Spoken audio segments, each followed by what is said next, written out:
وہ 5 گنہگار کون ہیں جن کو وادی حبہب میں ڈالا جائے گا؟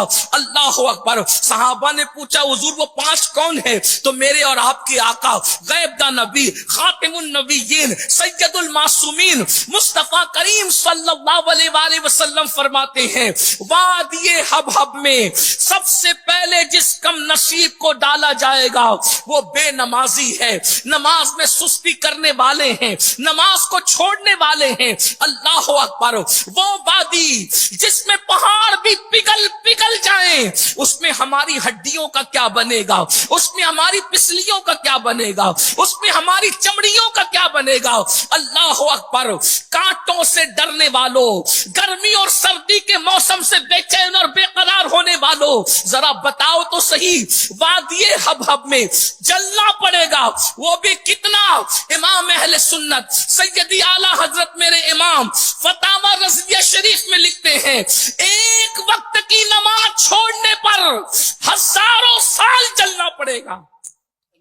1-2 نہیں، 1000 سال ایک وقت کی نماز چھوڑنے پر، 1000 سال۔ اور امام نے اپنی طرف سے نہیں لکھا، حدیث کی روشنی میں لکھا، احادیث کا اتنے مجموعہ نچوڑ کر کے پیش کیا۔ مجھے بتاؤ 1000 سال کسے کہتے ہیں؟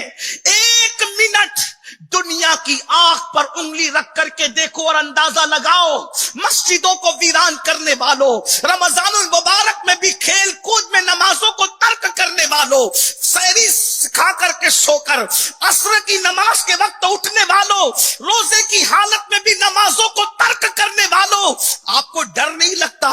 ہمیں ڈر نہیں لگتا جب مصطفیٰ جان رحمت کی بات سچی ہے، یقینی ہے، ان کے منہ سے جو نکلے وہ حق ہے، تو اللہ کے رسول علیہ السلام فرما رہے ہیں سب سے پہلا کم نصیب جو وادی حبہب کا نشانہ بنے گا وہ بے نمازی ہے۔ اور امام اہل سنت کے والد امام المتکلمین علامہ نقی علی خان رحمت اللہ علیہ لکھتے ہیں، غور سے سننا، کہ ایک وقت کی نماز چھوڑنے کے عوض اگر انسان اللہ کو پوری دنیا پیش کرے تو قبول نہیں کی جائے گی۔ انسان 1000 سال بھی آنسو بہائے ایک وقت کی نماز کے ترک ہونے پر تو بھی اس کا کفارہ نہیں ہو سکتا۔ اور ایک وقت کی نماز کے لیے کتنا ٹائم لگتا ہے؟ صرف 10 منٹ کا ٹائم۔ 10 منٹ سے زیادہ کا ٹائم تو نہیں لگتا، ہم اس کے لیے وقت نکالنے کے لیے تیار نہیں۔ کہتے ہیں، منقول ہے، ایک ولی کی شیطان سے ملاقات ہوئی، ایک اللہ کے ولی کی شیطان سے ملاقات ہوئی۔ ولی نے سوچا شیطان سے ایسا راز نکال لوں کہ مجھ سے پہلے کوئی یہ راز نکال نہ سکا ہو۔ تو شیطان کے پاس آ کے کہتے ہیں شیطان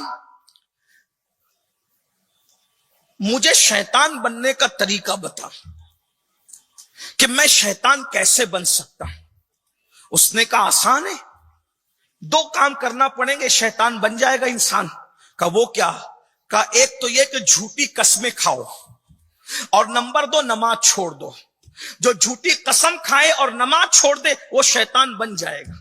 تو اس ولی نے کہا اللہ کی قسم اب میں کبھی جھوٹی قسم نہیں کھاؤں گا، نماز نہیں چھوڑوں گا۔ تو شیطان نے جھنجھلا کر کہا اللہ کی قسم اب میں کبھی کسی کو سچی نصیحت نہیں کروں گا۔ غور فرمائے، شیطان بتا رہا ہے کہ نماز چھوڑنے والا اور جھوٹی قسمیں کھانے والا شیطان بن جاتا ہے۔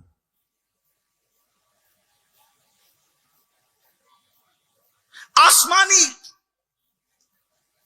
وہ کتب جو قرآن مقدس سے پہلے نازل ہوئی، ان کتب کے اندر اللہ رب العزت کا فرمان موجود ہے۔ اللہ ارشاد فرماتا ہے کہ میں بے نمازی پہ لعنت کرتا ہوں، لعنت، اور اگر مجھے اپنی رحمت کا خیال نہ ہوتا تو میں بے نمازی